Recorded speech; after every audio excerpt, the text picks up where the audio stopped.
Hey guys, the Truth Be Told 92 here, and I'm reporting on the panic and chaos in Massachusetts in mass stabbing at Pennsylvania school. Here is a quick video clip. This is brought to me by CNN.com and wrote by Ashley Fantz, updated at 1:02 p.m. April 9th, 2014.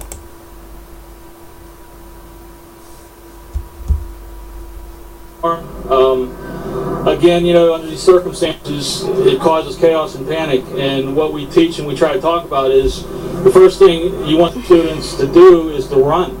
And upon my arrival and the arrival of the other officers, that's what we saw. We saw chaos scene outside with people running everywhere. So yes, the fire alarm being pulled probably assisted with evacuating the school. And that was good that was done. Chief, we saw the suspect leave the police department in a police car. Can you tell us where he's going and what is his status at this point right now?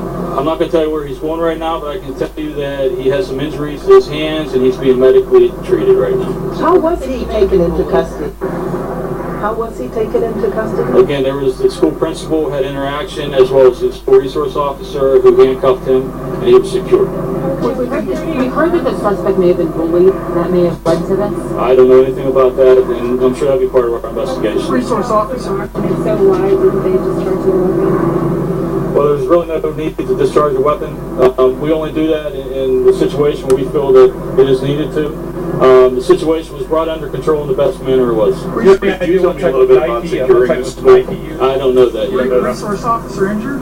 No, he wasn't. He was okay. The only staff that was injured was a security guard, correct? That's correct. Was his stomach?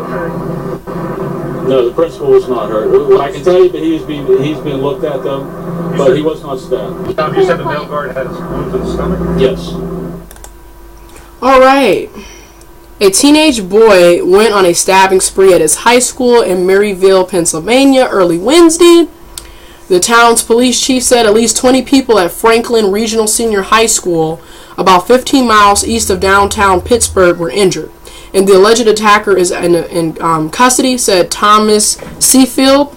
A doctor who treated 6 of the victims said most of them didn't immediately realize what happened. They felt pain and noticed they were bleeding. Dr. Timothy Van Fleet, chief of emergency medicine at the University of Pittsburgh Medical Center, told CNN Ashley Banfield the violence happened in classrooms and a hallway, said Dan Stevens, a spokesman for Westmoreland County Emergency Management. A school principal had an interaction with the suspect, and school resources officer was able to handcuff him, Seafield said. The 16-year-old is being treated for injuries to his hands, the chief said. Mark Dreer, vice president of the security company for the school, said one of his officers were stabbed. The school had 3 security officers and a full-time police officer Wednesday morning.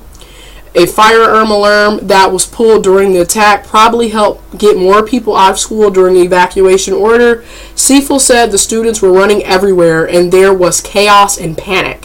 At one point, a female student applied pressure to the wound of one of her male victims, possibly helping to save his life, said Dr. Mark Rubino, chief medical officer at Forbes Regional Hospital in nearby Monroeville, Pennsylvania, where 7 teenagers and 1 adult were taken. The male team, helped by fellow student, was one of the 3 teens taken into surgery at Forbes. The adult being treated there was not stabbed. He's suffering from an unspecified medical condition, according to hospital officials. The teen's injuries are quite serious, and some are clearly life-threatening, said Dr. Chris Kaufman of Forbes Regional. They were stabbed in the torso, abdomen, chest, and back areas, and 2 people were sent to surgery immediately after arriving, and said these 2 patients had low blood pressure, he said. The teens were undergoing surgery, suffered knife wounds, most to the lower abdomen. Rubino said physicians are evaluating other patients to see if they need surgery as well.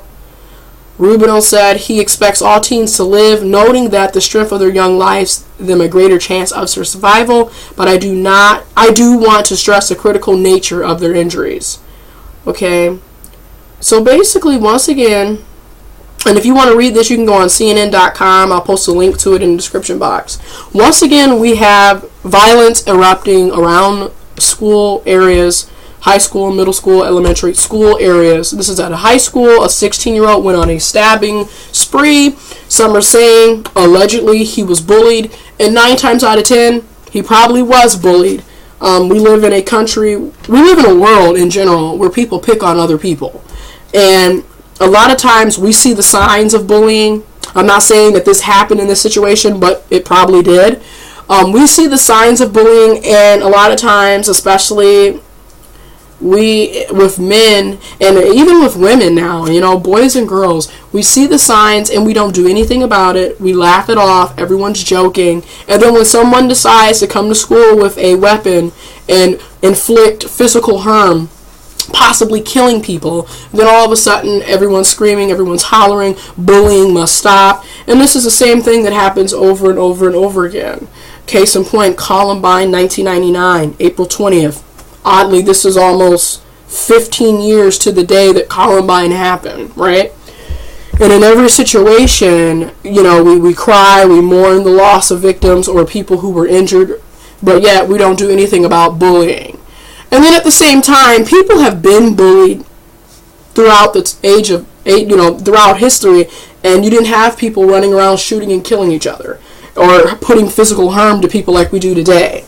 And what I think it all boils down to is people are not emotionally stable to begin with. People really don't know how to react when they're being bullied, or if other people are being bullied. People don't know what to do. So naturally people laugh it off or don't pay attention. The person who's being bullied has a low self-esteem 9 times out of 10 to begin with.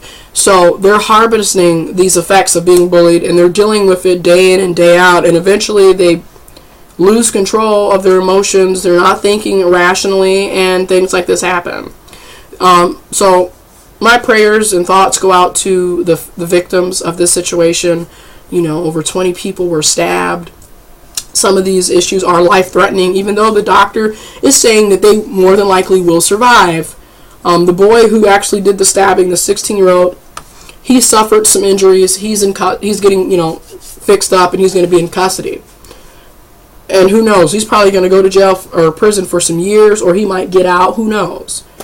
But these type of acts keep happening over and over and over. And it doesn't matter what age, it doesn't matter what gender, sex, orientation, race, class. It just doesn't matter. This is happening over and over to people. People are fed up. In our school systems, in our government, in our society. What gets on my nerves about us is we don't realize how serious things are until situations like this happen. And it's like, this could have been prevented. You know what I mean? So let me know what you guys think. Link to this article will be in the description box below. And people, be safe.